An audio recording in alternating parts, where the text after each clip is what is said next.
The Life and Adventures of Nicholas Nickleby by Charles Dickens. Chapter 52. Nicholas despairs of rescuing Madeline Bray, but plucks up his spirits again and determines to attempt it. Domestic Intelligence of the Kenwigses and Lillyvicks. Finding that Newman was determined to arrest his progress at any hazard, and apprehensive that some well-intentioned passenger, attracted by the cry of "Stop, thief!" might lay violent hands upon his person and place him in a disagreeable predicament from which he might have some difficulty in extricating himself, Nicholas soon slackened his pace and suffered Newman Noggs to come up with him, which he did in so breathless a condition that it seemed impossible he could have held out for a minute longer. "I will go straight to Bray's," said Nicholas. "I will see this man. If there is a feeling of humanity lingering in his breast, a spark of consideration for his own child, motherless and friendless as she is, I will awaken it." "You will not," replied Newman. "You will not, indeed." "Then," said Nicholas, pressing onward, "I will act upon my first impulse and go straight to Ralph Nickleby." "By the time you reach his house, he'll be in bed," said Newman. "I'll drag him from it," cried Nicholas. said Noggs. "Be yourself." "You are the best of friends to me, Newman," rejoined Nicholas after a pause, and taking his hand as he spoke. "I have made head against many trials, but the misery of another, and such misery, is involved in this one, that I declare to you I am rendered desperate, and know not how to act." In truth, it did seem a hopeless case. It was impossible to make any use of such intelligence as Newman Noggs had gleaned when he lay concealed in the closet. The mere circumstance of the compact between Ralph Nickleby and Gride would not invalidate the marriage or render Bray averse to it, who, if he did not actually know of the existence of some such understanding, doubtless suspected it.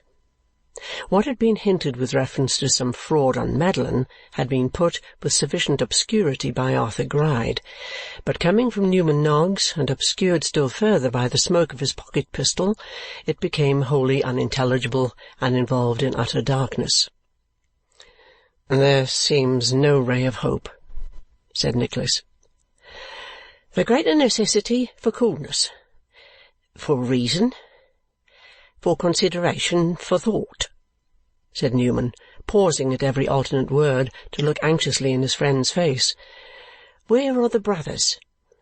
"Both absent on urgent business, as they will be for a week to come." "Is there no way of communicating with them? No way of getting one of them here by to-morrow night?" "Impossible," said Nicholas. "The sea is between us and them. With the fairest winds that ever blew, to go and return would take 3 days and nights." "Their nephew," said Newman. "Their old clerk." "What could either do that I cannot?" rejoined Nicholas.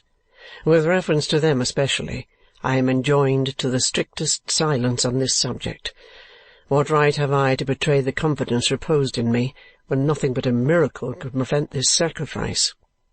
"Think," urged Newman. "Is there no way?" "There is none," said Nicholas, in utter dejection. "Not one. The father urges, the daughter consents. These demons have her in their toils. Legal right, might, power, money, and every influence are on their side. How can I hope to save her?" "Hope to the last," said Newman, clapping him on the back. "Always hope. That's a dear boy. Never leave off hoping. It don't answer. Do you mind me, Nick? It don't answer. Don't leave a stone unturned. There's always something. To know you've done the most you could, but don't leave off hoping, or it's of no use doing anything. Hope, hope, to the last." Nicholas needed encouragement. The suddenness with which intelligence of the two usurers' plans had come upon him, the little time which remained for exertion, the probability, almost amounting to certainty itself, that a few hours would place Madeline Bray for ever beyond his reach, consign her to unspeakable misery, and perhaps to an untimely death, all this quite stunned and overwhelmed him. Every hope connected with her that he had suffered himself to form, or had entertained unconsciously, seemed to fall at his feet, withered and dead. Every charm with which his memory or imagination had surrounded her presented itself before him only to heighten his anguish and add new bitterness to his despair. Every feeling of sympathy for her forlorn condition and of admiration for her heroism and fortitude aggravated the indignation which shook him in every limb and swelled his heart almost to bursting. But if Nicholas's own heart embarrassed him, Newman's came to his relief. There was so much earnestness in his remonstrance, and such sincerity and fervour in his manner, odd and ludicrous as it always was, that it imparted to Nicholas new firmness, and enabled him to say, after he had walked on for some little way in silence, "You read me a good lesson, Newman, and I will profit by it. One step, at least, I may take, am bound to take indeed, and to that I will apply myself to-morrow." "What is that?" asked Noggs wistfully. "Not to threaten Ralph? Not to see the father?" "To see the daughter, Newman," replied Nicholas. "To do what, after all, is the utmost that the brothers could do, if they were here, as heaven send they were. To reason with her upon this hideous union, to point out to her all the horrors to which she is hastening, rashly it may be, and without due reflection. To entreat her, at least, to pause. She can have had no counsellor for her good. Perhaps even I may move her so far yet, though it is the 11th hour, and she upon the very brink of ruin." "Bravely spoken," said Newman. "Well done, well done. Yes, very good." "And I do declare," cried Nicholas with honest enthusiasm, "that in this effort I am influenced by no selfish or personal considerations, but by pity for her, and detestation and abhorrence of this scheme, and that I would do the same were there 20 rivals in the field, and I the last and least favoured of them all." "You would, I believe," said Newman. "But where are you hurrying now?" "Homewards," answered Nicholas. "Do you come with me, or I shall say good night." "I'll come a little way, if you will but walk, not run," said Noggs. "I cannot walk to-night, Newman," returned Nicholas hurriedly. "I must move rapidly, or I could not draw my breath. I'll tell you what I've said and done to-morrow." Without waiting for a reply, he darted off at a rapid pace, and plunging into the crowds which thronged the street, was quickly lost to view. "He's a violent youth at times," said Newman, looking after him, "and yet I like him for it. There's cause enough now, or the deuce is in it. Hope. I said hope, I think. Ralph Nickleby and Gride, with their heads together, and hope for the opposite party. Ho, ho, ho, ho!" It was with a very melancholy laugh that Newman Noggs concluded this soliloquy, and it was with a very melancholy shake of the head and a very rueful countenance that he turned about and went plodding on his way. This, under ordinary circumstances, would have been to some small tavern or dram-shop, that being his way in more senses than one. But Newman was too much interested and too anxious to betake himself even to this resource, and so, with many desponding and dismal reflections, went straight home. It had come to pass that afternoon that Miss Morleena Kenwigs had received an invitation to repair next day per steamer from Westminster Bridge unto the Eel Pie Island at Twickenham, there to make merry upon a cold collation, bottled beer, shrub, and shrimps, and to dance in the open air to the music of a locomotive band, conveyed thither for the purpose. The steamer being specially engaged by a dancing-master of extensive connection for the accommodation of his numerous pupils, and the pupils displaying their appreciation of the dancing-master's services by purchasing themselves and inducing their friends to do the like, divers light blue tickets entitling them to join the expedition. Of these light blue tickets, one had been presented by an ambitious neighbour to Miss Morleena Kenwigs with an invitation to join her daughters, and Mrs. Kenwigs, rightly deeming that the honour of the family was involved in Miss Morleena's making the most splendid appearance possible on so short a notice, and testifying to the dancing-master that there were other dancing-masters besides him, and to all fathers and mothers present that other people's children could learn to be genteel besides theirs, had fainted away twice under the magnitude of her preparations, but, upheld by a determination to sustain the family name or perish in the attempt, was still hard at work when Newman Noggs came home. Now, between the Italian ironing of frills, the flouncing of trousers, the trimming of frocks, the faintings and the comings to again, incidental to the occasion, Mrs. Kenwigs had been so entirely occupied that she had not observed until within half an hour before that the flaxen tails of Miss Morleena's hair were, in a manner, run to seed, and that unless she were put under the hands of a skilful hairdresser, she never could achieve that signal triumph over the daughters of all other people, anything less than which would be tantamount to defeat. This discovery drove Mrs. Kenwigs to despair, for the hairdresser lived 3 streets and 8 dangerous crossings off. Morleena could not be trusted to go there alone, even if such a proceeding were strictly proper, of which Mrs. Kenwigs had her doubts. Mr. Kenwigs had not returned from business, and there was nobody to take her. So Mrs. Kenwigs first slapped Miss Kenwigs for being the cause of her vexation, and then shed tears. "You ungrateful child," said Mrs. Kenwigs, "after I have gone through what I have this night for your good." "I can't help it, Ma," replied Morleena, also in tears. "My hair will grow." "Don't talk to me, you naughty thing," said Mrs. Kenwigs. "Don't. Even if I was to trust you by yourself, and you were to escape being run over, I know you'd run into Laura Chopkins," who was the daughter of the ambitious neighbour, "and tell her what you're going to wear to-morrow. I know you would. You've no proper pride in yourself and are not to be trusted out of sight for an instant." Deploring the evil-mindedness of her eldest daughter in these terms, Mrs. Kenwigs distilled fresh drops of vexation from her eyes, and declared that she did believe there never was anybody so tried as she was. Thereupon Morleena Kenwigs wept afresh, and they bemoaned themselves together. Matters were at this point as Newman Noggs was heard to limp past the door on his way upstairs, when Mrs. Kenwigs, gaining new hope from the sound of his footsteps, hastily removed from her countenance as many traces of her late emotion as were effaceable on so short a notice, and presenting herself before him and representing their dilemma, entreated that he would escort Morleena to the hairdresser's shop. "I wouldn't ask you, Mr. Noggs," said Mrs. Kenwigs, "if I didn't know what a good, kind-hearted creature you are. No, not for worlds. I am a weak constitution, Mr. Noggs, but my spirit would no more let me ask a favour where I thought there was a chance of its being refused than it would let me submit to see my children trampled down and trod upon by envy and lowness." Newman was too good-natured not to have consented, even without this avowal of confidence on the part of Mrs. Kenwigs.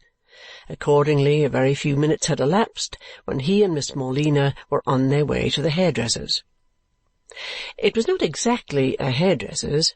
That is to say, people of a coarse and vulgar turn of mind might have called it a barber's, for they not only cut and curled ladies elegantly and children carefully, but shaved gentlemen easily.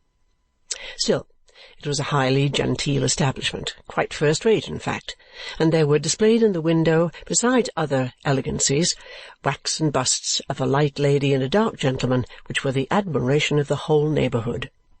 Indeed, some ladies had gone so far as to assert that the dark gentleman was actually a portrait of the spirited young proprietor, and the great similarity between their head-dresses, both wore very glossy hair with a narrow walk straight down the middle and a profusion of flat circular curls on both sides, encouraged the idea. The better informed among the sex, however, made light of this assertion, for however willing they were, and they were very willing, to do full justice to the handsome face and figure of the proprietor, they held the countenance of the dark gentleman in the window to be an exquisite and abstract idea of masculine beauty, realized sometimes, perhaps, among angels and military men, but very rarely embodied to gladden the eyes of mortals. It was to this establishment that Newman Noggs led Miss Kenwigs in safety. The proprietor, knowing that Miss Kenwigs had 3 sisters, each with 2 flaxen tails, and all good for 6pence apiece, once a month at least, promptly deserted an old gentleman whom he had just lathered for shaving, and handing him over to the journeyman, who was not very popular among the ladies by reason of his obesity and middle age, waited on the young lady himself. Just as this change had been effected, there presented himself for shaving a big, burly, good-humoured coal-heaver with a pipe in his mouth, who, drawing his hand across his chin, requested to know when a shaver would be disengaged. The journeyman, to whom this question was put, looked doubtfully at the young proprietor, and the young proprietor looked scornfully at the coal-heaver, observing at the same time, "You won't get shaved here, my man." "Why not?" said the coal-heaver. "We don't shave gentlemen in your line," remarked the young proprietor. "Why, I see you have a shaving of a baker when I was looking through the window last week," said the coal-heaver. "It's necessary to draw the line somewheres, my fine fellow," replied the principal. "We draw the line there. We can't go beyond bakers. If we was to get any lower than bakers, our customers would desert us, and we might shut up shop. You must try some other establishment, sir. We couldn't do it here."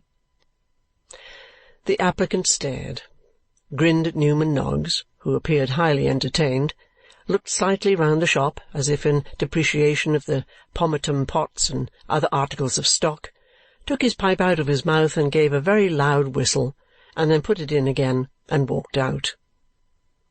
The old gentleman who had just been lathered and who was sitting in a melancholy manner with his face turned towards the wall appeared quite unconscious of this incident, and to be insensible to everything around him in the depth of a reverie, a very mournful one, to judge from the sighs he occasionally vented, in which he was absorbed. Affected by this example, the proprietor began to clip Miss Kenwigs, the journeyman to scrape the old gentleman, and Newman Noggs to read last Sunday's paper, all 3 in silence, when Miss Kenwigs uttered a shrill little scream, and Newman, raising his eyes, saw that it had been elicited by the circumstance of the old gentleman turning his head and disclosing the features of Mr. Lillyvick the collector. The features of Mr. Lillyvick they were, but strangely altered. If ever an old gentleman had made a point of appearing in public, shaved close and clean, that old gentleman was Mr. Lillyvick. If ever a collector had borne himself like a collector, and assumed, before all men, a solemn and portentous dignity, as if he had the world on his books and it was all 2 quarters in arrear, that collector was Mr. Lillyvick.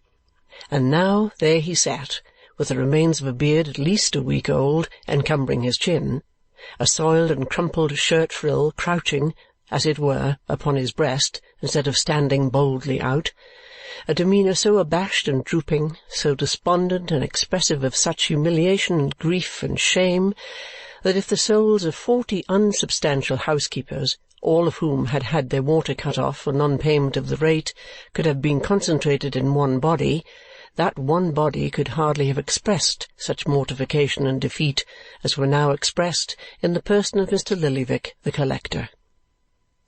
Newman Noggs uttered his name, and Mr. Lillyvick groaned, then coughed to hide it, but the groan was a full-sized groan, and the cough was but a wheeze. "Is anything the matter?" said Newman Noggs. "Matter, sir?" cried Mr. Lillyvick. "The plug of life is dry, sir, and but the mud is left." This speech, the style of which Newman attributed to Mr. Lillyvick's recent association with theatrical characters, not being quite explanatory, Newman looked as if he were about to ask another question, when Mr. Lillyvick prevented him by shaking his hand mournfully and then waving his own.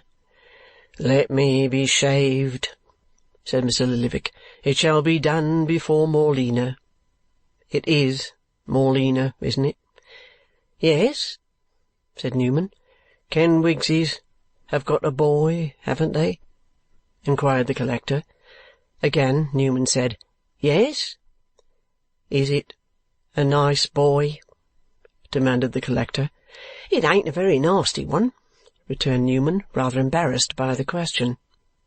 "Susan Kenwigs used to say," observed the collector, "that if ever she had another boy, she hoped it might be like me. Is this one like me, Mr. Noggs?" This was a puzzling inquiry, but Newman evaded it by replying to Mr. Lillyvick that he thought the baby might possibly come like him in time. "I should be glad to have somebody like me somehow," said Mr. Lillyvick, "before I die." "Oh, you don't mean to do that yet awhile?" said Newman. Unto which Mr. Lillyvick replied in a solemn voice, "Let me be shaved," and again consigning himself to the hands of the journeyman, said no more. This was remarkable behaviour. So remarkable did it seem to Miss Morleena that that young lady, at the imminent hazard of having her ear sliced off, had not been able to forbear looking round some score of times during the foregoing colloquy. Of her, however, Mr. Lillyvick took no notice, rather striving, so at least it seemed to Newman Noggs, to evade her observation and to shrink into himself whenever he attracted her regards.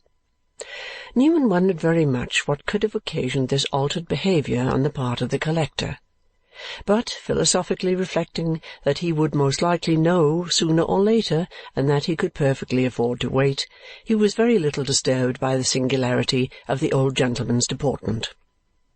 The cutting and curling being at last concluded, the old gentleman, who had been some time waiting, rose to go, and, walking out with Newman and his charge, took Newman's arm and proceeded for some time without making any observation. Newman, who in power of taciturnity was excelled by few people, made no attempt to break silence, and so they went on until they had very nearly reached Miss Morleena's home, when Mr. Lillyvick said, "Were the Kenwigses very much overpowered, Mr. Noggs, by that news?" "What news?" returned Newman. "That about my being—" "Married?" suggested Newman. "Ah!" replied Mr. Lillyvick with another groan, this time not even disguised by a wheeze. "It made Ma cry when she knew it," interposed Miss Morleena, "but we kept it from her for a long time, and Pa was very low in his spirits, but he's better now, and I was very ill, but I'm better too." "Would you give your great-uncle Lillyvick a kiss if he was to ask you, Morleena?" said the collector with some hesitation. "Yes, Uncle Lillyvick, I would," returned Miss Morleena with the energy of both her parents combined, "but not Aunt Lillyvick. She's not an aunt of mine, and I'll never call her one." Immediately upon the utterance of these words, Mr. Lillyvick caught Miss Morleena up in his arms and kissed her, and being by this time at the door of the house where Mr. Kenwigs lodged, which, as has been before mentioned, usually stood wide open, he walked straight up into Mr. Kenwigs's sitting-room and put Miss Morleena down in the midst. Mr. and Mrs. Kenwigs were at supper. At sight of their perjured relative, Mrs. Kenwigs turned faint and pale, and Mr. Kenwigs rose majestically. "Kenwigs," said the collector, "shake hands." "Sir," said Mr. Kenwigs, "the time has been when I was proud to shake hands with such a man as that man as now so weighs me. The time has been, sir," said Mr. Kenwigs, "when a visit from that man has excited in me and my family's bosoms sensations both natural and awakening. But now I look upon that man with emotions totally surpassing everythink, and I ask myself, where is his honour, where is his straightforwardness, and where is his human natur?" "Susan Kenwigs," said Mr. Lillyvick, turning humbly to his niece, "don't you say anything to me?" "She is not equal to it, sir," said Mr. Kenwigs, striking the table emphatically. "What with the nursing of a healthy babby, and the reflections upon your cruel conduct, 4 pints of malt liquor a day is hardly able to sustain her." "I am glad," said the poor collector meekly, "that the baby is a healthy one. I am very glad of that." This was touching the Kenwigses on their tenderest point. Mrs. Kenwigs instantly burst into tears, and Mr. Kenwigs evinced great emotion. "My pleasantest feeling, all the time that child was expected," said Mr. Kenwigs mournfully, "was a-thinking, if it's a boy, as I hope it may be, for I have heard its Uncle Lillyvick say again and again he would prefer our having a boy next, if it's a boy, what will his Uncle Lillyvick say? What will he like him to be called? Will he be Peter, or Alexander, or Pompey, or Diogenes, or what will he be? And now, when I look at him, a precious, unconscious, helpless infant, with no use in his little arms but to tear his little cap, and no use in his little legs but to kick his little self, when I see him a-lying on his mother's lap, cooing, and in his innocent state almost a-choking himself with his little fist, when I see him such a infant as he is, and think that that Uncle Lillyvick, as was once a-going to be so fond of him, has withdrawed himself away, such a feeling of wengeance comes over me as no language can depict her, and I feel as if even that holy babe was a-telling me to hate him." This affecting picture moved Mrs. Kenwigs deeply. After several imperfect words which vainly attempted to struggle to the surface but were drowned and washed away by the strong tide of her tears, she spake. "Uncle," said Mrs. Kenwigs, "to think that you should have turned your back upon me and my dear children, and upon Kenwigs, which is the author of their being. You, who was once so kind and affectionate, and who, if anybody had told us such a thing of, we should have withered with scorn like lightning. You, that little Lillyvick, our first and earliest boy, was named after at the very altar. Oh, gracious!"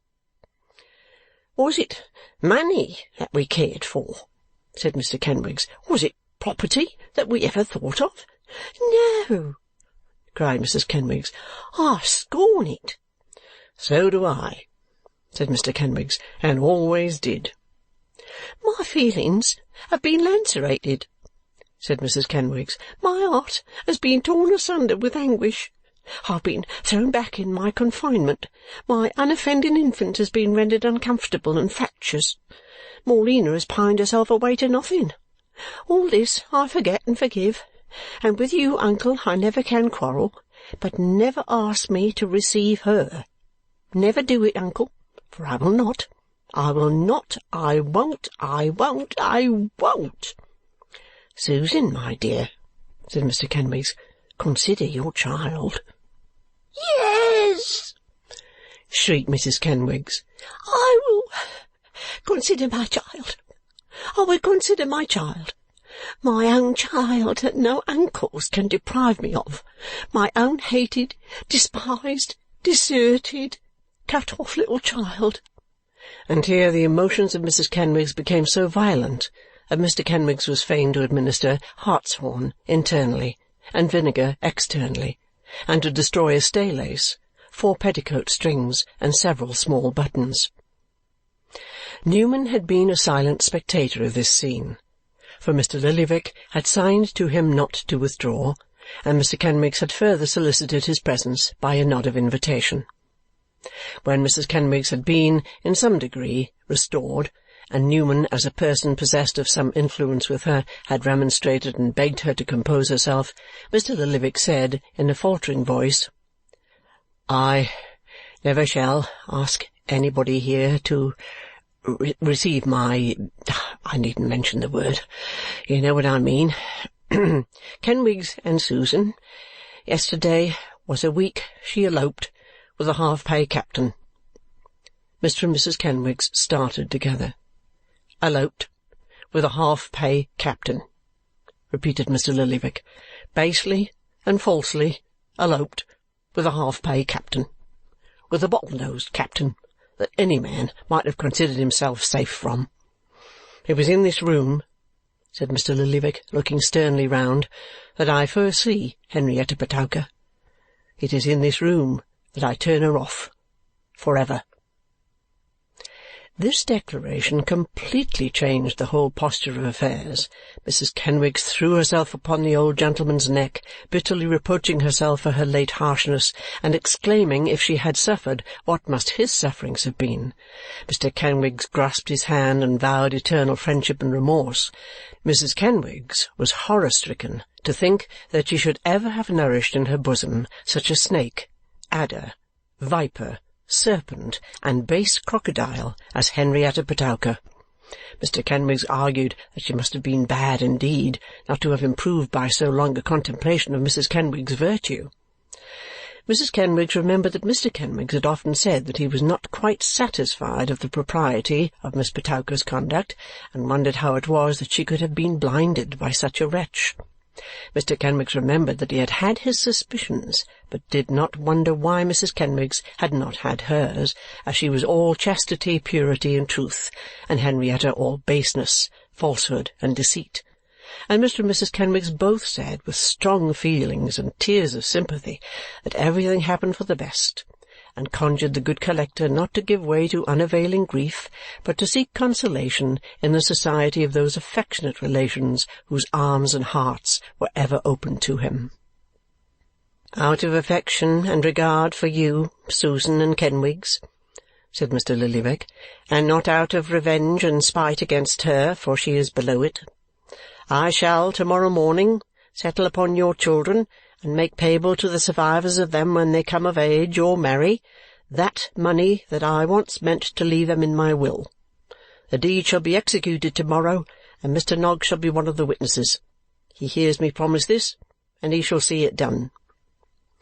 Overpowered by this noble and generous offer, Mr. Kenwigs, Mrs. Kenwigs, and Miss Morleena Kenwigs all began to sob together, and the noise of their sobbing communicating itself to the next room where the children lay abed and causing them to cry too.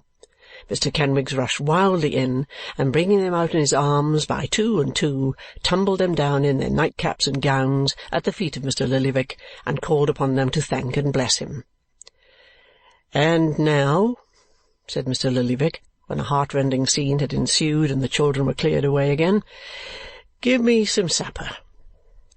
This took place 20 mile from town. I came up this morning and have been lingering about all day without being able to make up my mind to come and see you. I humoured her in everything. She had her own way. She did just as she pleased, and now she has done this. There was 12 teaspoons and £24 in sovereigns. I missed them first. It's a trial. I feel I shall never be able to knock a double knock again when I go my rounds. Don't say anything more about it, please. The spoons were worth... Never mind.